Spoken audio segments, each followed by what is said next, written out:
Olá, tudo bem? Je suis Céline. Je suis née en France, mais j'ai toujours eu la tête au Portugal, mon pays de cœur. Alors je l'ai exploré, je l'ai étudié et aujourd'hui je veux t'emmener en voyage avec moi dans l'intimité d'hommes et femmes d'origine portugaise dont le destin les a parfois embarqués à des milliers de kilomètres de leur terre natale. Des histoires imprégnées de saudade, de courage et d'humilité, comme un héritage aux générations d'après qui continuent d'écrire l'histoire de ce pays. Bonne traversée et à déjà.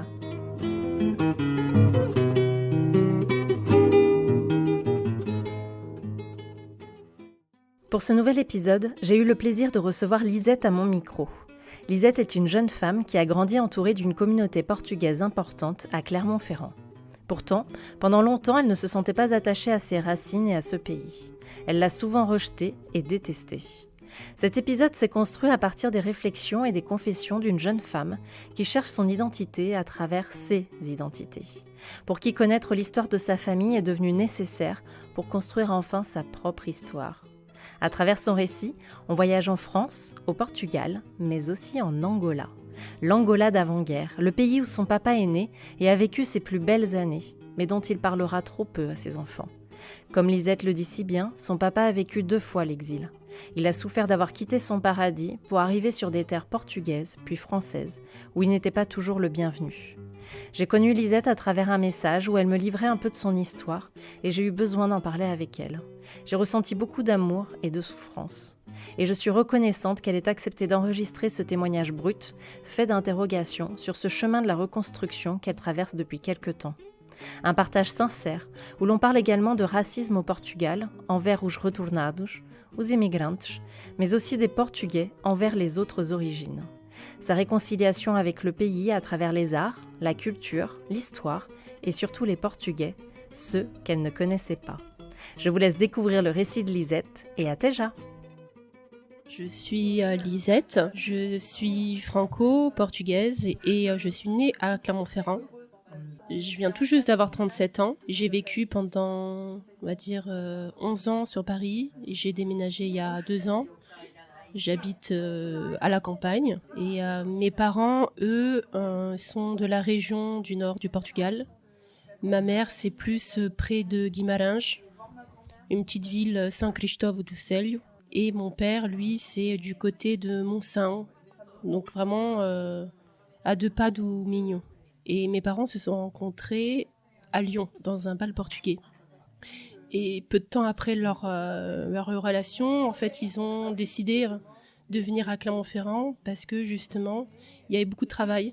Et il avait déjà sa sœur, donc la sœur de mon père, ma tante, qui vivait à Clermont-Ferrand avec son mari. Donc c'était, je pense, aussi une manière de se rapprocher de sa famille.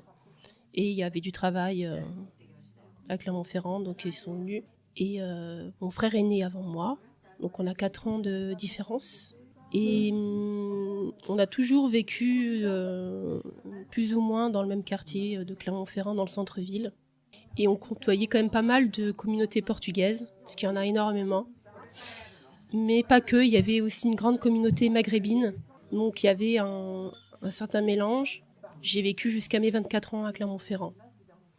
Et puis après, j'ai vraiment voulu suivre mon rêve d'aller sur Paris. Au départ, c'était plus pour trouver du travail dans le tourisme. Et puis après, je me suis rendu compte que c'était pas la vraie raison. Mais je l'ai su bien après. En fait, la raison, c'est parce que j'étais attirée par le milieu artistique. Et en venant à Paris, j'ai rencontré beaucoup d'artistes. Et puis, je me suis reconnue en eux. J'ai dit, mais en fait, c'est ça que je suis. Que je suis pas encore, mais que je le suis au fond. Et là, ma vie a commencé vraiment à changer, même si c'était pas facile de le faire accepter par mes parents. Au départ, ils m'ont pas mal... ils m'ont soutenu au départ. Ils se sont dit, ah, bah pourquoi pas, on sait pas. Puis après, quand ils ont vu que je galérais, ils se sont dit, bon, allez, je sais pas, peut-être que ça les intéressait plus ou ils avaient pas envie de me soutenir dans un truc qui pour eux était un peu bancal, quoi. Si je gagnais pas des 1000 et des 100 dans ce que je faisais, c'est que quelque part ça avait pas de valeur, quoi.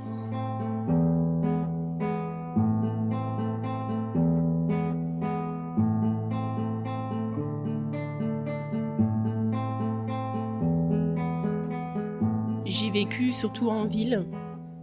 Et en fait, quand est venu le Covid, comme beaucoup, j'ai eu ce besoin de me reconnecter à la nature. Et j'ai eu cette envie de vendre l'appartement que j'avais sur Paris, un studio.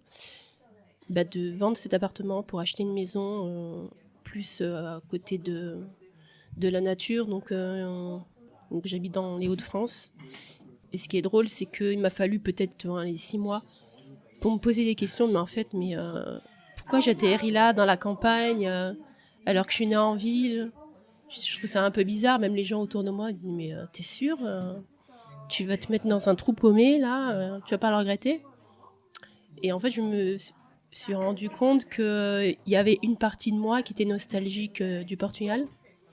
Et je passais tous mes étés, quand j'étais gamine, le mois d'août, au Portugal avec mes parents. Et en fait, on allait surtout du côté de la famille à mon père, parce que mon père a fait construire une maison là-bas. Et c'est un petit village, 200 habitants. Et c'est vrai que je me sentais bien là, sans savoir vraiment pourquoi. Je pense que mes parents n'étaient pas les mêmes quand ils étaient au Portugal, quand ils étaient en France. Enfin, surtout mon père. On avait l'impression que c'était le seul mois de l'année qui valait la peine d'être vécu. Et c'est plus je pense que c'est la nature, les repas de famille.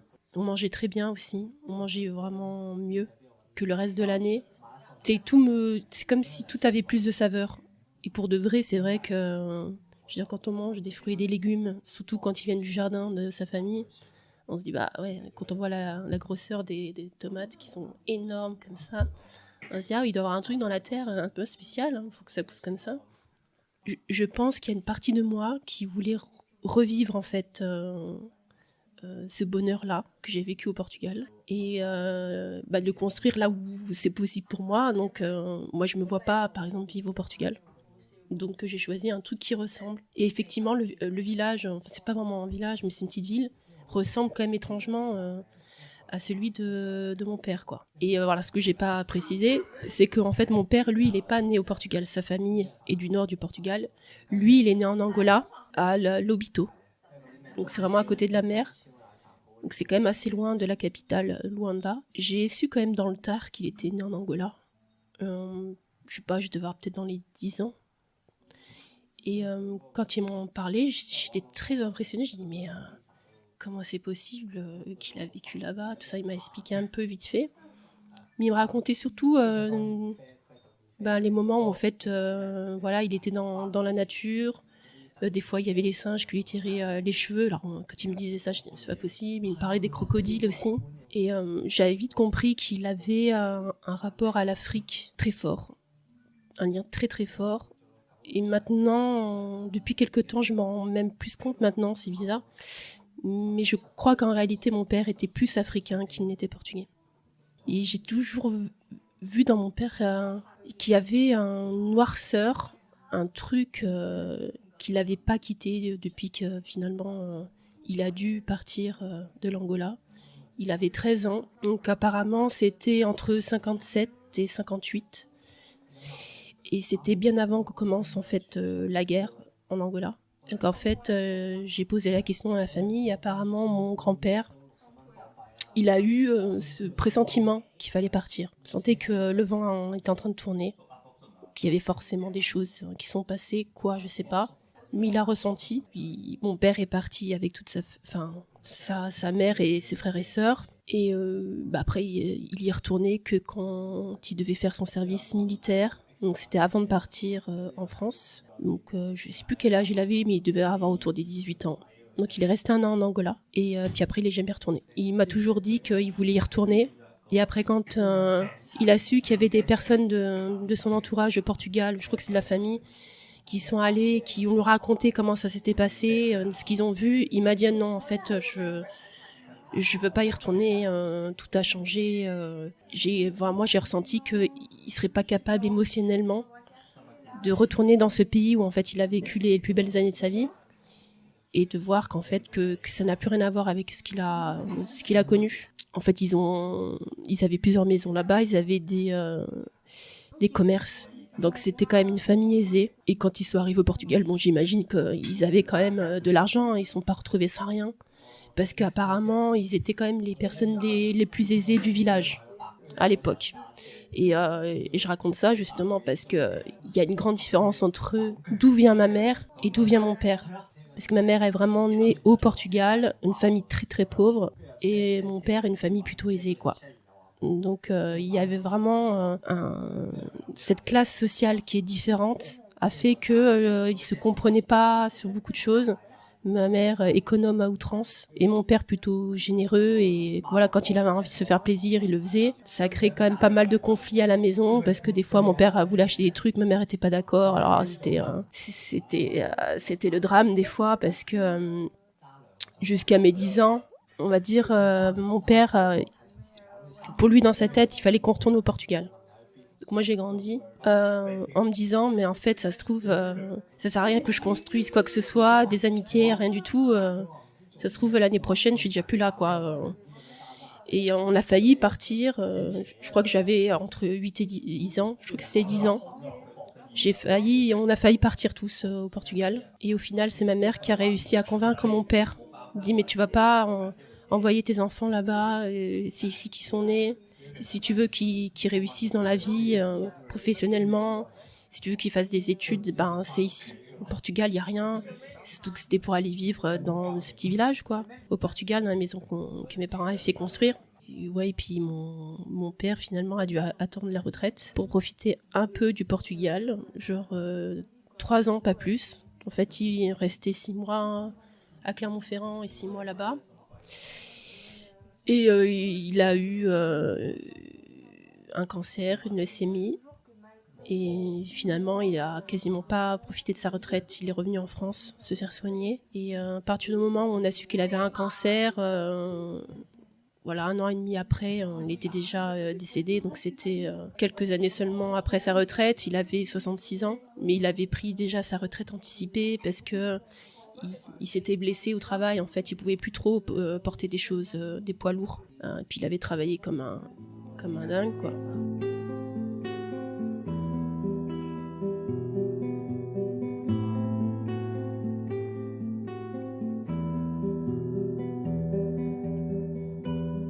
Oui, on aura un rapport compliqué au Portugal parce que mes parents, ils n'ont pas su profiter vraiment de ce qu'ils avaient. Et ils ont gagné de l'argent, ça c'est sûr, mais ça les a pas rendus heureux.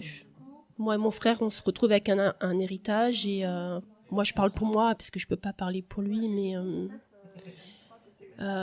pour moi c'est un peu lourd à porter. C'est comme si voilà, ils n'ont pas pu profiter. Toi tu te retrouves avec ça.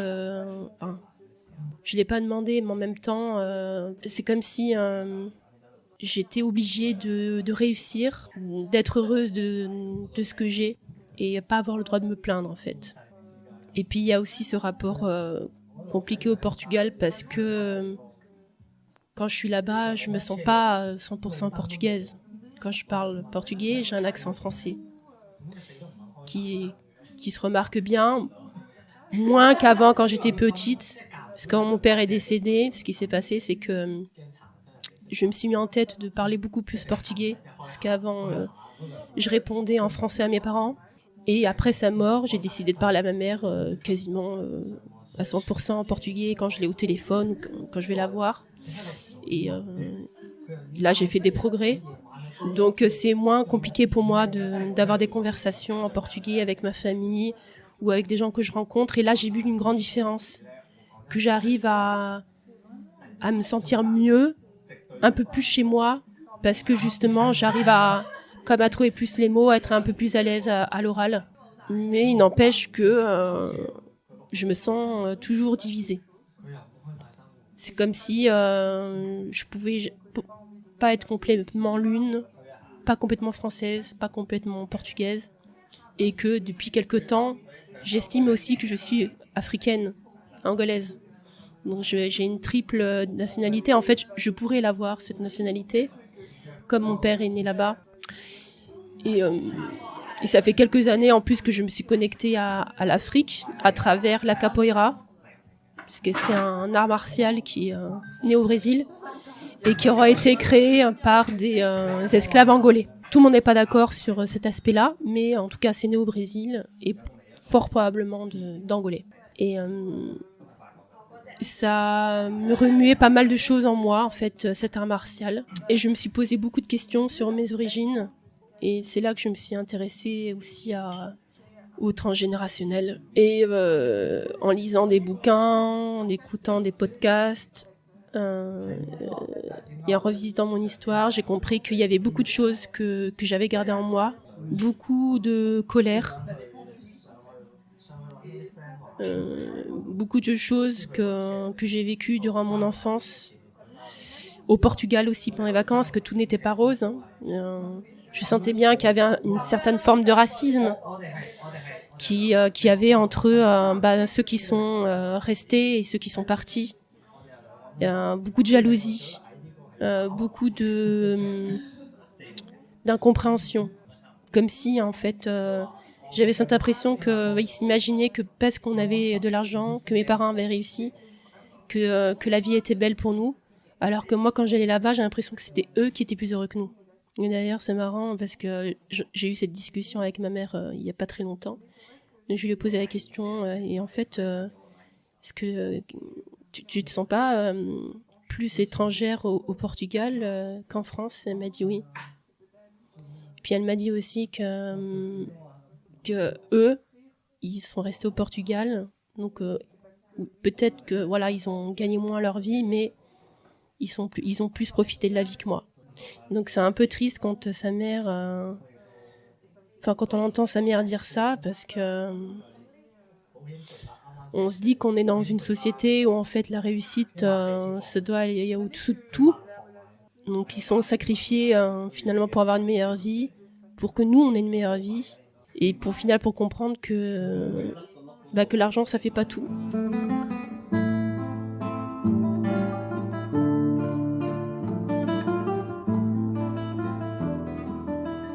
J'ai quand même l'espoir que je vais arriver à trouver un équilibre entre ce que j'ai envie de garder de ses origines et ce que j'ai pas envie de garder. Mais j'ai surtout envie de m'exprimer en fait. Et aussi à travers mon art. Parce que tout ce que j'ai compris aujourd'hui, j'ai aussi envie de l'utiliser dans ce que je fais. C'est une manière de faire la paix en fait avec ce passé. Et puis j'ai aussi cette impression que des gens, il y a de plus en plus de gens qui s'expriment en fait dans ces sujets-là et que je suis pas la seule à me poser ces questions de l'identité. Et puis je vais aussi dans ces lieux où on en parle. Je vais les chercher, notamment dans des lieux où il y a pas mal d'enfants d'immigrés, mais d'enfants d'immigrés de vraiment de plein de pays différents. Et je me rends compte que on a tous beaucoup de points communs, notamment sur une enfance qui est compliquée, des parents qui sont parfois violents, qui nous négligent. On doit se démerder tout seul à l'école pour faire nos devoirs. On a des difficultés souvent je parle pour moi, hein, j'ai eu des difficultés d'apprentissage au départ. Et puis aussi, j'ai grandi dans la peur de repartir, de partir au Portugal, alors que c'est un pays que je connaissais quand même pas beaucoup, quoi.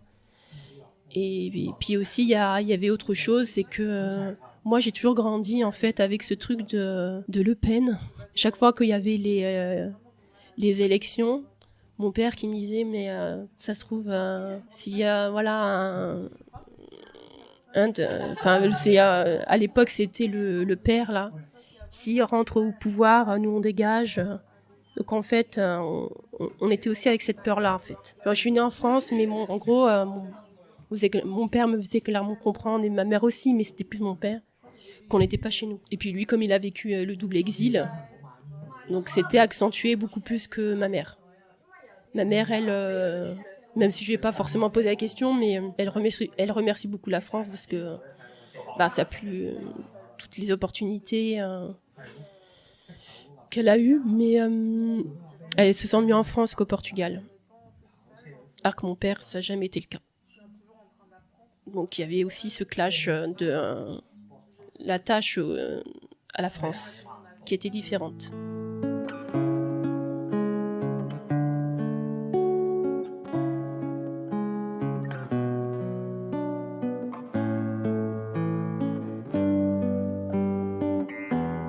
Alors comment mon père est venu en France?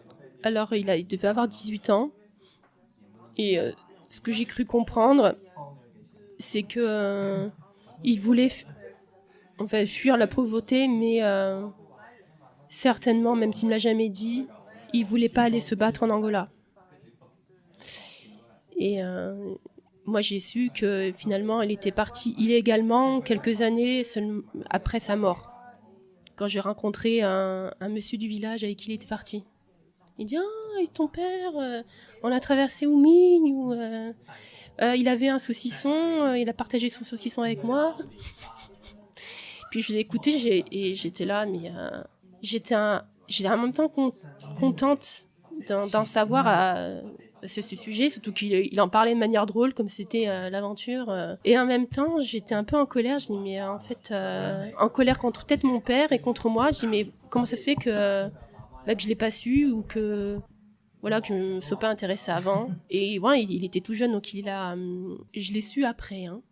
Récemment, j'ai su qu'il avait fait une grosse partie du trajet dans un coffre de voiture avec un autre Portugais et que ce monsieur avait vomi dans la voiture.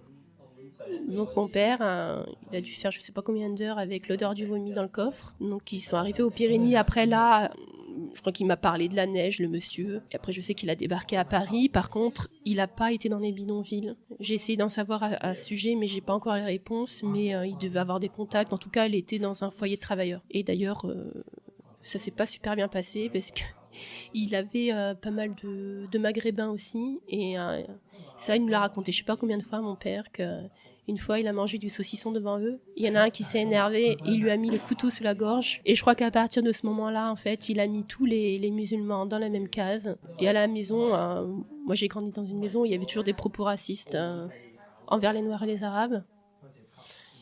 Et j'ai compris assez tôt que j'avais pas intérêt à me mettre avec un Noir et un Arabe, sinon ça allait chauffer.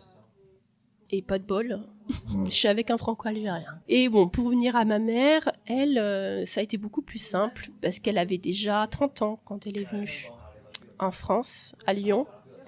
Elle avait déjà un contact sur Lyon qui lui a permis de trouver du travail facilement. Laquelle elle est venue avec le passeport tourisme. Enfin, en gros, elle avait le droit de rester 3 mois, mais dans sa tête, elle voulait y rester. Donc, c'était pas du tout dans les mêmes conditions. C'était beaucoup plus. C'était vers la fin de la dictature de Salazar que ma mère est partie. Et quand mon père il est venu, c'était en 64. Et ma mère, elle, c'était vraiment pour fuir la pauvreté et pour trouver un mari. Parce que comme elle avait déjà 30 ans, elle avait quelques personnes qui étaient intéressées, mais qui l'intéressaient pas trop apparemment. Je pense qu'elle n'était pas contre d'être même avec un Français.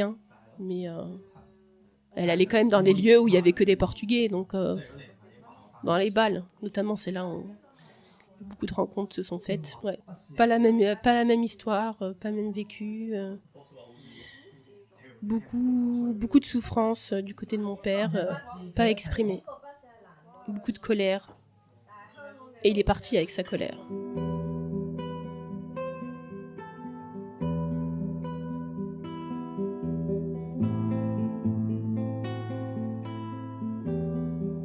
Donc moi j'ai fait des études en langue. J'ai fait une licence d'italien. Ensuite je me suis rendu compte que je voulais pas de professeur d'italien. Et j'ai fait la formation de guide interprète national. Et pourquoi j'ai décidé de faire ça? En fait, c'était un peu con. C'est que j'avais envie de faire un stage aux États-Unis et je voulais faire une formation courte. Donc c'est une formation d'1 an. Et quand j'ai vu que c'était possible de faire un stage à l'étranger, j'ai dit c'est pour moi.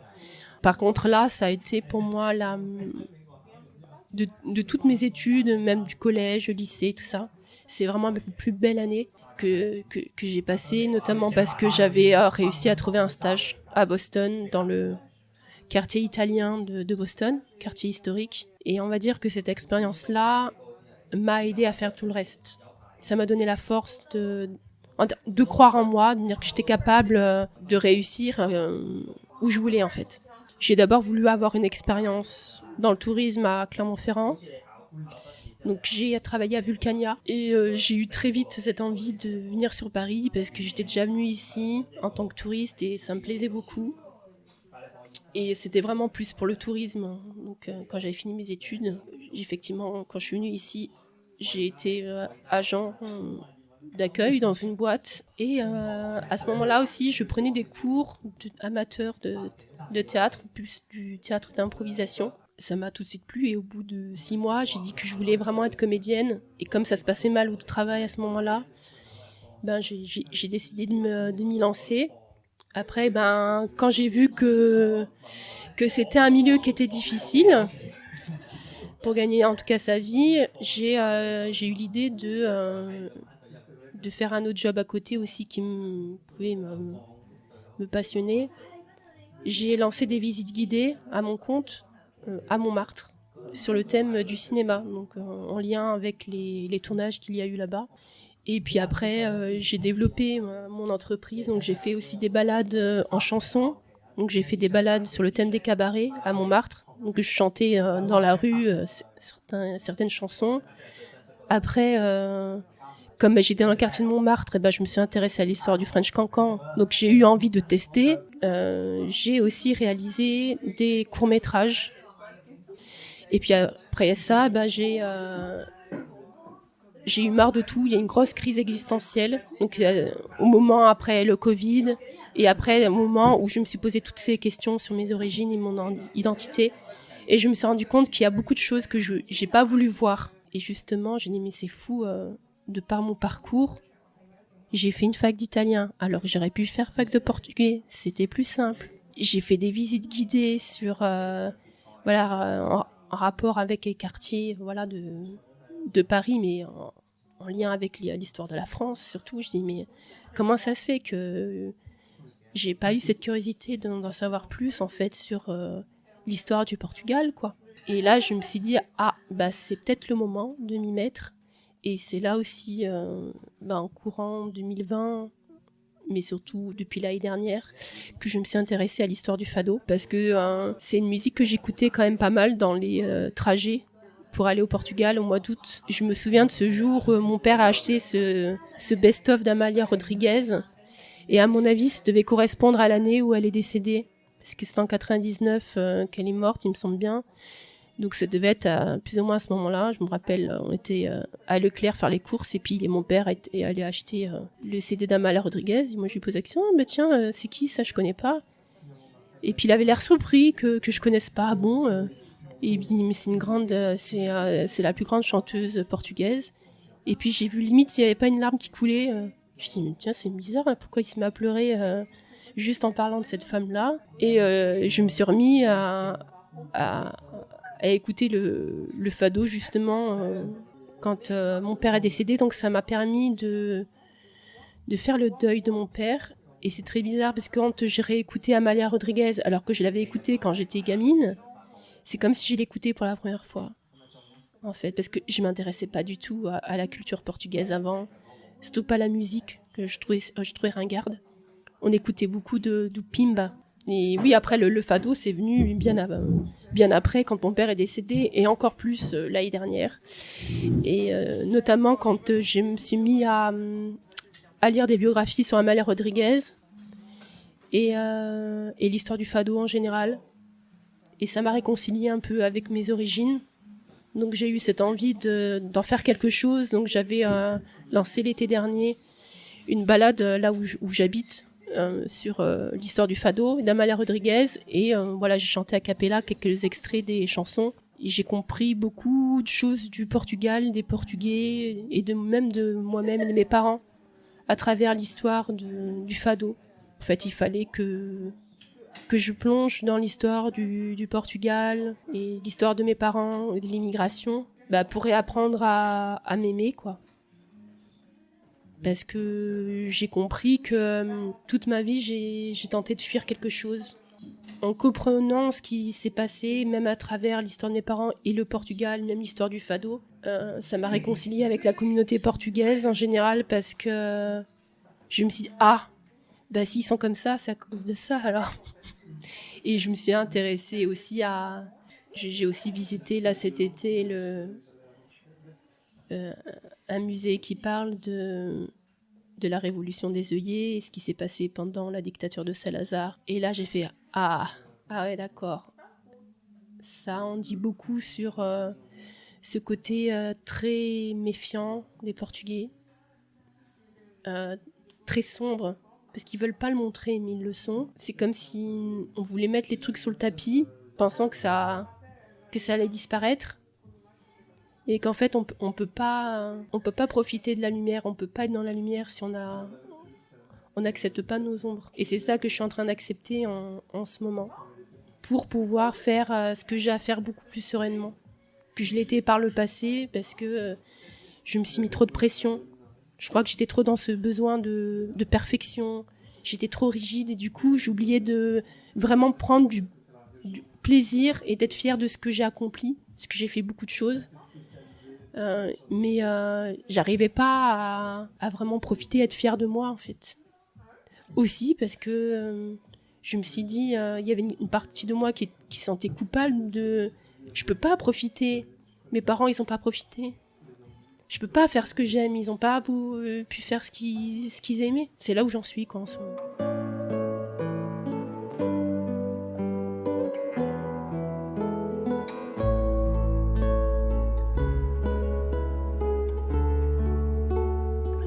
De l'enfance de mon père en Angola, je sais pas grand-chose. Si ce n'est que il l'a vécu vraiment librement. Il était vraiment en contact avec la nature, les animaux et des animaux exotiques. Hein. C'est le frère aîné de mon grand-père qui est d'abord allé là-bas. Si on compte les années où le frère de mon grand-père était allé là-bas et après quand la famille est partie, 40 ans quand même en Angola, ça fait beaucoup. Je l'ai su à travers d'autres personnes de la famille parce qu'ils ont écrit des livres sur leur vie en Angola. Et c'est là que j'ai compris qu'il y avait un gros clash entre ceux qui sont nés là-bas ou même ceux qui ont vécu là-bas, même s'ils étaient nés au Portugal. C'est qu'il y a eu... ils ont subi... Même si ils l'ont pas écrit comme ça dans le livre, mais pour moi c'est ça, ils ont subi du racisme quand ils sont rentrés. Parce que pour les Portugais portugais de souche, qui étaient restés là-bas, ceux qui rentraient, on les appelait os retornados. Et ben c'était eux qui étaient la cause finalement pour eux c'était eux qui avaient causé la guerre, quoi. Moi j'ai posé des questions à mon père sur les noirs. Et il me disait mais non, nous on les traitait bien, ils avaient des domestiques, ils avaient des personnes qui travaillaient pour eux. Et à partir du moment où on commençait à parler de cet aspect-là, et de comment ça s'est passé les dernières années, là je comprenais que c'était pas la peine d'aller plus loin. Parce que là mon père il commençait à s'exciter, la colère qui commençait à monter, et il commençait à avoir des propos vraiment de colons, quoi. Ah mais nous on a construit là-bas des choses, limite sans nous l'Angola elle valait rien, enfin... Il y a un côté un peu comme ça, comme s'il niait un peu la souffrance des Angolais, quoi, des Africains. Comme si ce pays il avait de la valeur à partir du moment où les colons sont arrivés, en fait. Donc ça me gênait un peu, mais j'essayais de gratter, mais je sentais que c'était pas la peine d'aller plus loin.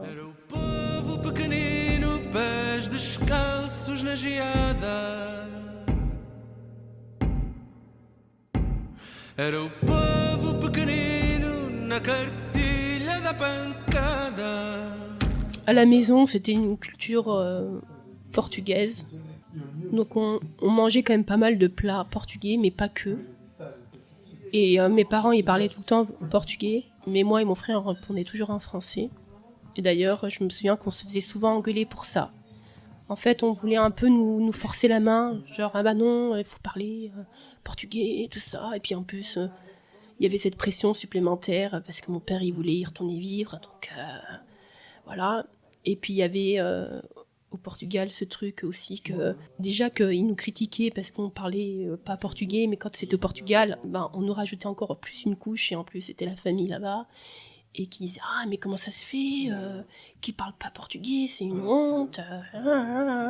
Et en fait ça nous mettrait encore plus la pression. Du coup on parlait encore moins, donc on a l'impression qu'on était, enfin moi j'ai l'impression que j'ai pas pu nouer des liens avec ma famille à l'enfance justement par rapport à la barrière de la langue. Et puis des fois, quand on osait parler portugais, en fait, on nous regardait bizarrement, ou soit on se moquait de nous. Et du coup, quand on faisait ça, j'avais encore moins envie de parler, quoi. Et à l'école, de ce que je me rappelle, en tout cas à maternelle, j'ai eu beaucoup de mal à m'adapter. Parce que j'ai pas trop de souvenirs de avant mes 5 ans. Quand j'ai posé la question à ma mère, elle m'a dit non, mais toi, tu parlais portugais. En fait, comme il parlait tout le temps portugais, au départ, je parlais portugais. Et après, quand je suis allée en maternelle, c'est là que j'ai dû apprendre le français. Donc, à mon avis, ça a dû très mal se passer. Moi, j'ai pas de bons souvenirs de la maternelle. Et après, moi, par contre, ce qui est bizarre, c'est que je me souviens exactement ce jour où la maîtresse m'a appris à écrire mon prénom. Donc, Lisette avec 2 T. Et j'ai appris dans le tard, je devais avoir dans les 18 ans, c'était peut-être un peu avant, en faisant la carte d'identité, j'ai vu, mais il n'y a qu'un seul T. Et j'ai dit non mais il y a une erreur là. Non, c'est comme ça que c'est écrit. Et en fait, je m'en souviens, j'étais super en colère. J'ai dit mais comment ça se fait que j'ai vécu toutes ces années sans savoir que mon vrai prénom c'est qu'avec un seul T. Et pour moi c'était super grave. Et encore aujourd'hui, je n'arrive pas à choisir en fait. J'ai toujours tendance quand même à mettre 2 T parce que ça me semble bizarre avec un seul.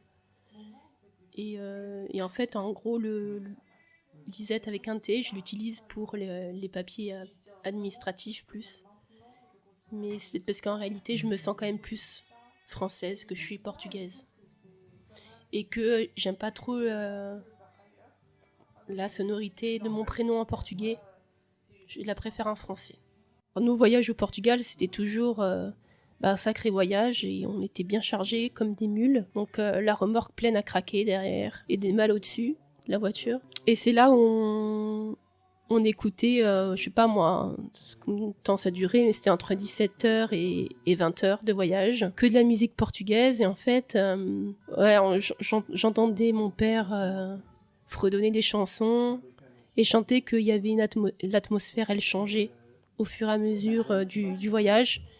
Et plus on s'approchait de la frontière et plus j'avais l'impression que mes parents, surtout mon père, ils revivaient en fait. Comme s'il vivait que pour ces vacances-là. Parce qu'il était très, très accroché, ouais, c'est le mot juste, très accroché à sa famille, beaucoup plus que ma mère. Un lien très fort. Et je me suis posé cette question, mais pourquoi en fait ma mère a été moins proche de sa famille que lui a été de la sienne. Je pense que c'est par rapport à ce qui s'est passé en Angola. Et que j'avais lu aussi que d'avoir vécu quelque chose d'aussi fort ailleurs et quelque chose qui nous a apporté tellement de joie, le fait de pouvoir en parler en fait avec ou de partager ça avec des gens qui étaient avec toi, qui ont vécu, ça crée des liens en fait. Et c'est comme si finalement moi je faisais pas partie de ce bonheur-là en fait, que j'avais pas connu cette partie de sa vie. Mes parents, c'est comme si surtout mon père, c'est comme si je découvrais un autre visage quand il était au Portugal.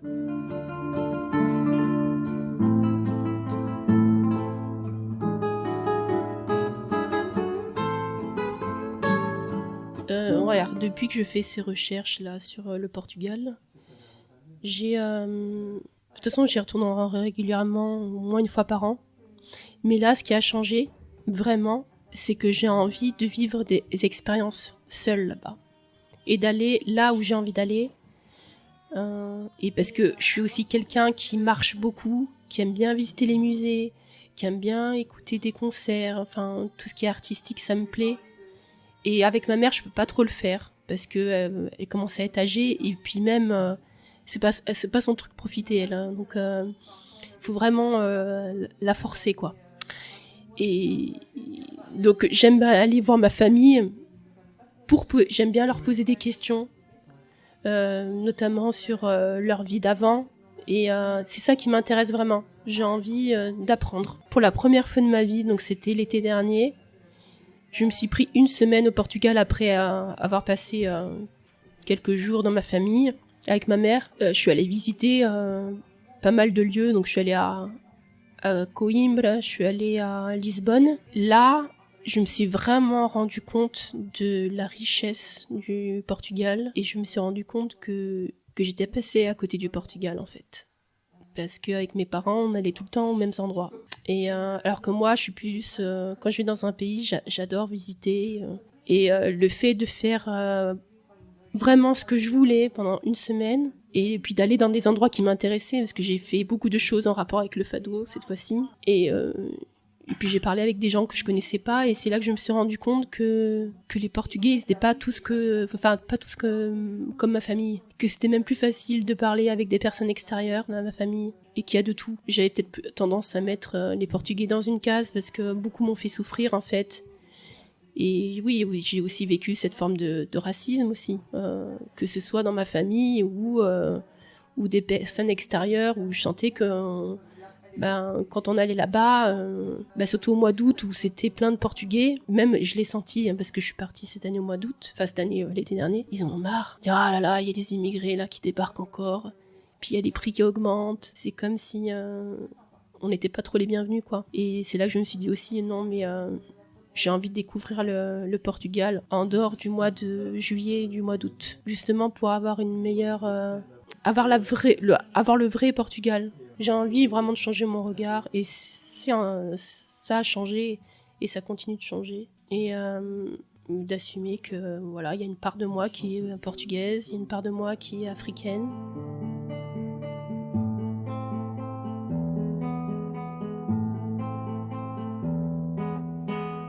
Moi, je pense que j'ai fait toutes ces recherches et j'ai ce besoin, j'ai cet attachement au Portugal qui est quand même très fort parce que on n'en parlait pas.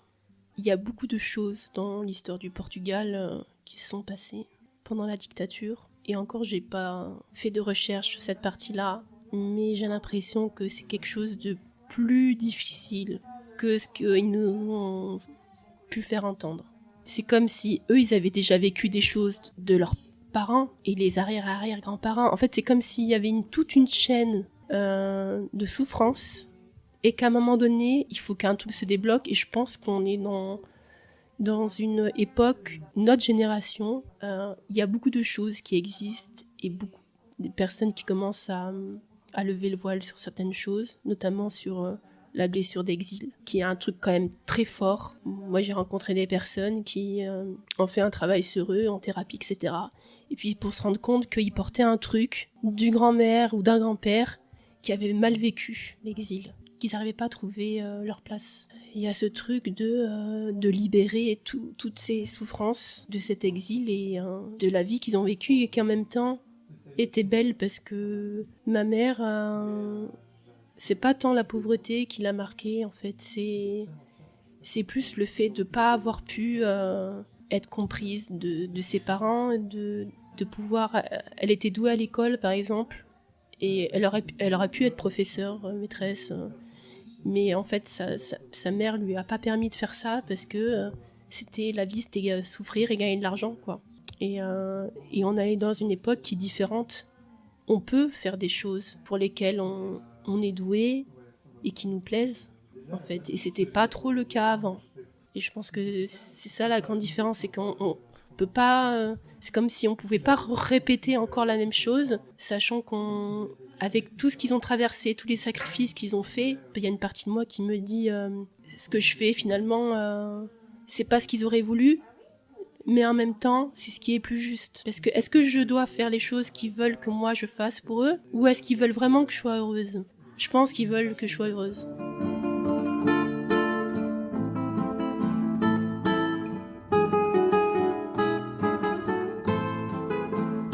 Qui est des projets en lien avec le Portugal, ça va venir après. Mais j'ai en tête un seul en scène où je raconte mon histoire à travers la danse, le chant. Il y a aussi beaucoup l'écriture. J'aurais envie d'écrire des livres aussi.